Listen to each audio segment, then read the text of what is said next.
Today, let me introduce a device called capacitor. It's a device to store electric charges. Consider two conductors as shown in the figure. Such a configuration is called capacitor. The conductors are called plates. If one plate is charged with Q and another plate is charged with minus Q, the potential difference delta V exists between these two conductors. Capacitors are widely applied in electronics. For example, they are used to store energy, to tune the frequency of radio receivers, to filter out unwanted frequency signals, and to form resonant circuits combined with resistors. Capacitors vary in shape and size. Firstly, let's see a common one, parallel plate capacitor. Please look at this figure.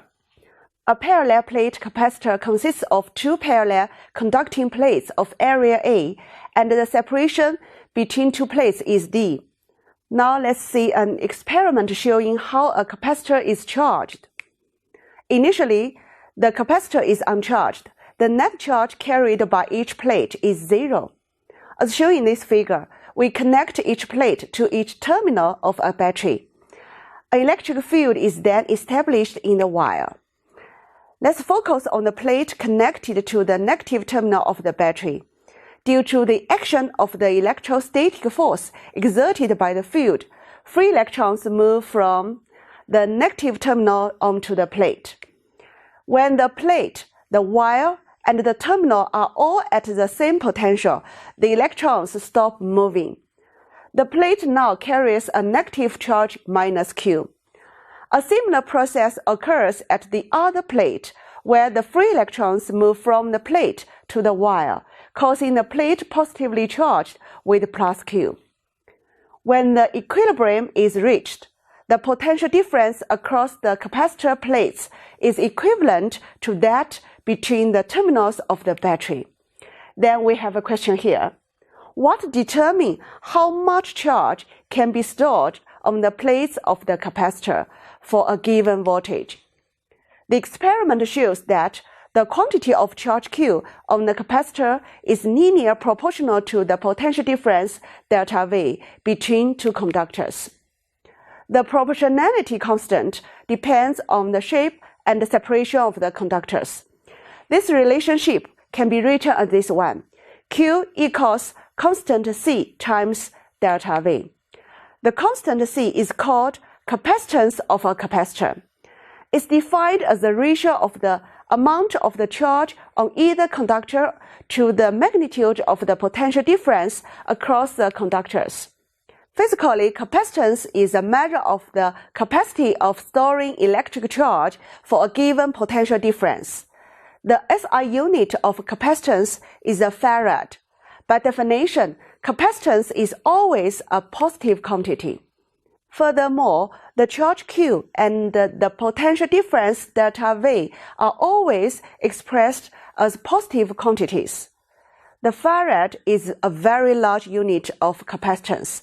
In practice, typical devices have capacitances ranging from microfarads to picofarads. Now, let me give you some examples to show you how to calculate the capacitance of a capacitor. The following capacitors have the configurations with three simple geometries: parallel plates, concentric cylinders, and concentric spheres. In these calculations, we assume the charged conductors are separated by a vacuum.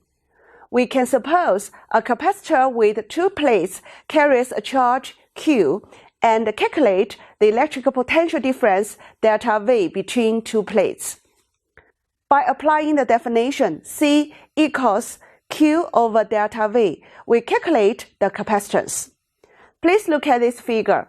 Two parallel metallic plates of equal area A are separated by a distance D. One plate carries a charge plus Q and the other carries a charge minus Q.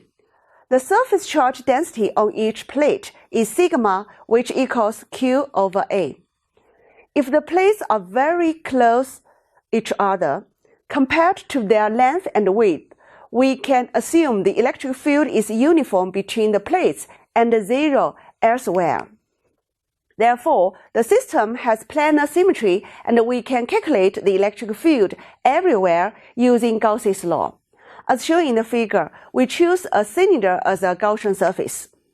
Two ends are parallel to the plates with the area A' to enclose the charge on the positive plate. One end is inside the plate and the other is in the region between two plates. In such a case, the flux over this Gaussian surface is only the flux over the end in the region between two plates, which is EA'. We solve for E by considering the net charge inside the Gaussian surface is sigma A'. The potential difference between two plates is ED.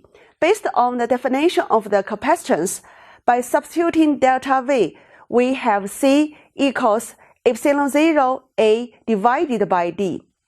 From the result, we find that the capacitance C depends only on the geometric factors A and D.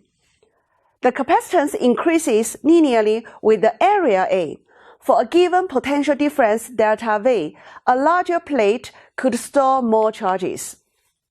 On the other hand, C is inversely proportional to D.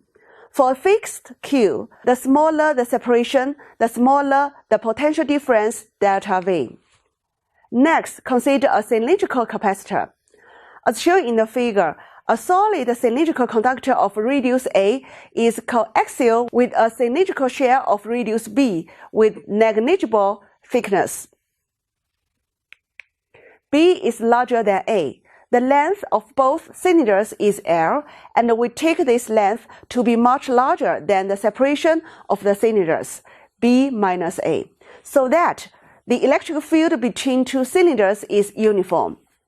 The capacitor is charged so that the inner cylinder has a charge plus Q, while the outer shell has a charge minus Q.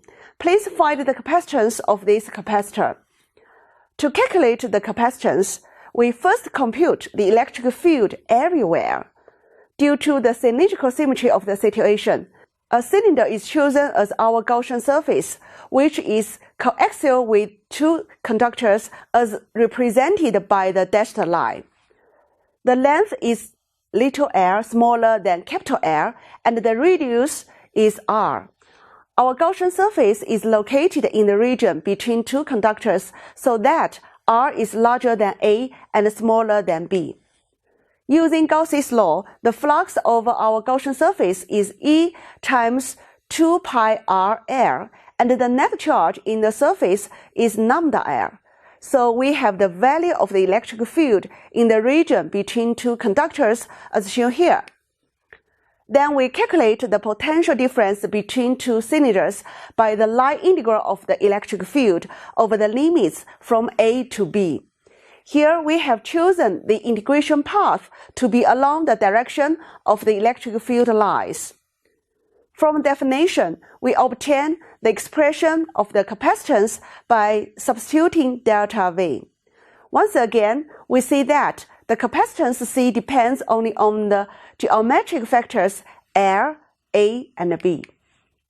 Let's see a third example.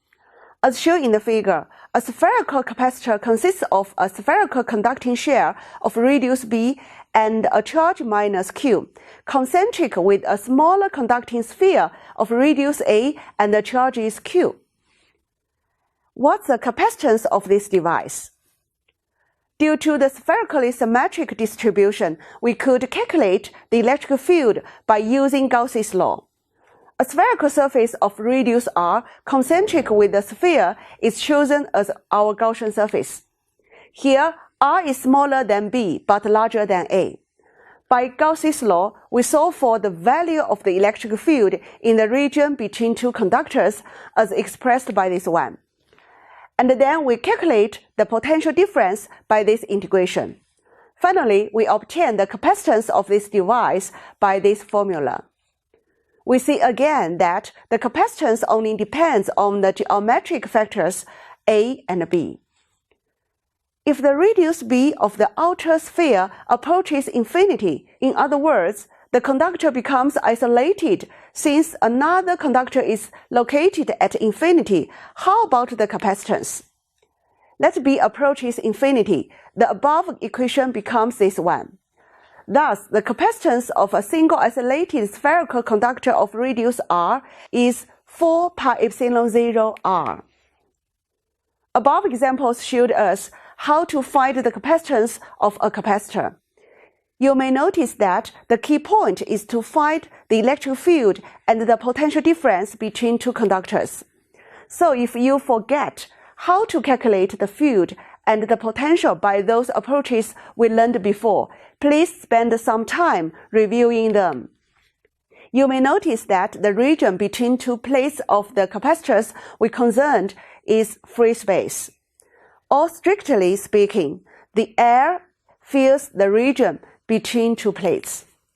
If we insert a dielectric material into the region between two conductors, what happens? We are going to explore it next lecture.